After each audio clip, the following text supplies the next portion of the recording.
Hey guys, this is Benny Ricciardi with rotocurve.com, and I'm here with our DraftKings NFL tight end picks for week 11.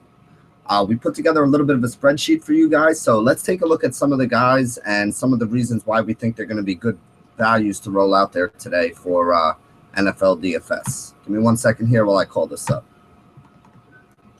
Okay, the four guys we're going to be looking at today are Antonio Gates at 4,800, Eric Ebron at 3,500, and then a couple expensive options in Rob Gronkowski at 7,700 and Greg Olson at 6,200.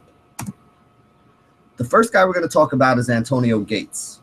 He's still pretty cheap at only 4,800. He's averaging about 18 fantasy points per game, and his floor so far this year in the 4 games he played is 9.6, which is the worst score that he's had, and it's still 2 times his value price today, which won't kill you if you use him in a cash game. His San Diego team are underdogs at home this week, so they should be throwing the ball around late. Antonio Gates is averaging an NFL high 10.8 targets per game for a tight end. He's coming down with about 7 catches for 78 yards with that work, and over on DraftKings, that gives you a 14.8 score if he just winds up catching up to his averages. He also has a couple touchdown passes, and if he adds one of those in, you can easily see him getting over 20 and being one of the best values on the day at the tight end position. Next guy I want to talk about is Eric Ebron at 3,500. He faces Oakland's league worst tight end defense, so you know you're going to hear everybody talking about him this week as a top option. He's a decent play, but mostly a tournament option that I would use. He's averaging about 4 catches per game for 46 yards, which gives you about an 8.5-point floor, which isn't bad for a $3,500 price tag. The thing is, he only gets about 6 targets per game, although his team is an underdog at home this week, so he should get some garbage time. The other thing we like about Eric Ebron is he's a red zone threat, especially if teams decide to leave a safety over the top of Calvin Johnson. Kind of leaves him in the middle of the field to work down the seams, which is where he's done a lot of his damage so far this year. Next guy we're going to talk about, we can't have a tight end video without mentioning Rob Gronkowski. He is 7,700, so that's actually a discount off the $8,000 we saw him at last week. He has the highest floor and the highest ceiling at the position. He is averaging the most points per game at the position, and he's also had some of the bigger games that we've seen out of tight end so far this year. Tom Brady just lost Julian Edelman and Deion Lewis in consecutive weeks, so 2 of his 3 top targets have gone down, and that can only mean more work and more looks going Gronk's way. He has 100-plus yards in 3 of the last 4 and 5 of 9 games overall this year.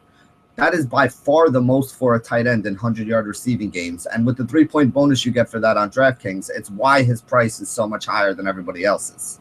He has also caught 8 touchdown passes so far in 9 games, so you really can't argue with his production in the red zone either.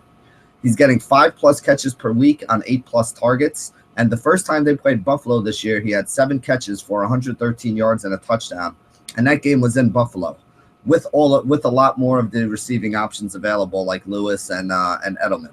So with some of those guys out of the lineup, I think we're definitely going to see a big game out of Gronk here. Now, the price is a little bit high. There's not a ton of upside for using him at almost 8K, but again, you really can't argue with the amount of production he has and the points he's been putting up. If you need somebody a little cheaper who's been playing just as well, Greg Olson is a really sneaky option at 6,200. His Carolina Panther team is favored and at home this week, and he has actually seen more targets than Gronk. He's seen the most targets of all tight ends so far in 2015 with 77 through 9 games. He's averaging about 5 catches per game for 74 yards, which gives him a pretty solid floor of about 12.5 points. He's actually averaging about 16.5 fantasy points per game right now, so he is one of the higher scorers at the position on a weekly basis. He's had 16-plus fantasy points in 4 of his last 5 games, and he is a red zone threat down there as one of the bigger pass catchers that they have. They have some very small receivers that they've been rolling out there, and Olson has been one of those red zone threats for Cam Newton all season long. Carolina's offense has been playing really well, and Olson and Cam hooking up with each other has been a really big reason for that so far this year. So that pretty much wraps it up for the 4 guys that we kind of wanted to mention to you. Make sure you keep an eye on these guys, and also make sure you keep an eye on the injury news in case we get some more value that opens up later on in the week. But as of now, these are the guys who we're looking at rolling on most of our rosters, and we think you guys should be keeping an eye on them as well. So thank you for joining us here for our DraftKings tight end video. This is Benny Ricciardi with rotocurve.com. And as always, stay classy, DFS.